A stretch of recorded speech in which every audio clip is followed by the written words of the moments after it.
ԵԱՏՄ-ի հետ կապված խնդիրներ ստեղծել, ինչու է ընդդիմությանը մեղադրում Փաշինյանը, երբ Պուտինը նրա հետ հանդիպման, Փաշինյանի հետ հանդիպման էր խոսում վերջնագրերի լեզվով։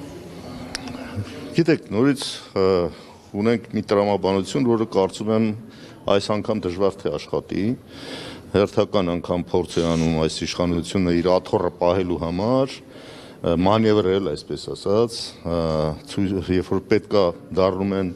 արևմտամետ, երբ որ պետքա դառնում են խիստ ռուսամետ, բայց խնդիրը իրենց մնում է նույնը, այնպես անեն, որ բոլոր դաշտերում համարվեն իրենք ամենալավագույնը եւ բոլորի կողմից ընդունվածը։ Բայց անցած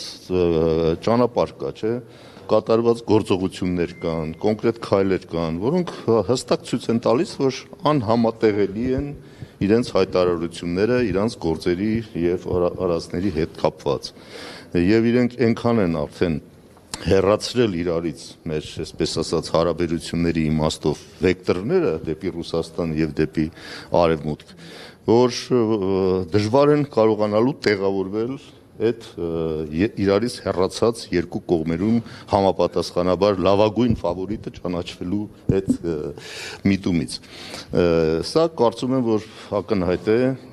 իրանք 21 թվականին խաղարկեցին այն թեզը, որ իբր գալիս են պաշտպանելու Պուտինի ստորագրությունը, այսպես թե պատկերավոր ասենք, կապված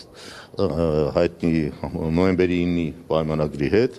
որովհետև այդ ժամանակ այո մենք խոսում էինք այդ պայմանագրի մտահոգիչ լինելու մասին մեր հարաբերությունների իմաստով եւ նա դարձել էր պաշտպանը եւ սա ինչ որտեղ խաղաց, բայց հիմա տեսանք այդ նոյեմբերի 9-ից նախ ինչ թողեցին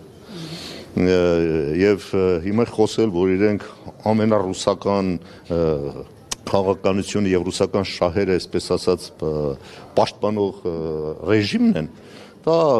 եթե չասեմ ծիծաղ է առաջացնելու, ուղղակի ոչ ոք դրան չի հավատալու։ Ռուսաստանի հետ հարաբերությունները ամենաբարձր մակարդակի վրա են հիմա։ Դե իր ասելով ամենաբարձր, եթե ինքը ամենաբարձր մակարդակը համարում Եվրոմիության ուղղությամբ քայլեր կատարելը, օրենք ընդունելը, բայց անհամատեղելիությունը հանդարտ իրան ասում են, որ Եվրոմիությունը ԵԱՏՄ-ն անհամատեղելի է, հիմա պարզվում է ինքը ԵԱՏՄ-ի հիմնական գլխավոր ջատագովն է եղել, մենք ենք եղել դրա դեմ խոսացողը, այսինքն հասկանում եք, այդ բոլոր հայտարարությունները դրա մասին հակառակն են ասել մինչև հիմա։ Մինչև հիմա համատեղել եք, ինչ կխանգարի, էլի կհամատեղեն, քանի կարող են Համատեղման քաղաքականությունը պետք է իրականացնել, այո, մենք այն գլխից էլ ասել ենք, եւ-ի քաղաքականությունը պետք է իրականացնել, ոչ թե կամ-կամի։ Իրանք մտել են կամ-կամի քաղաքականության մեջ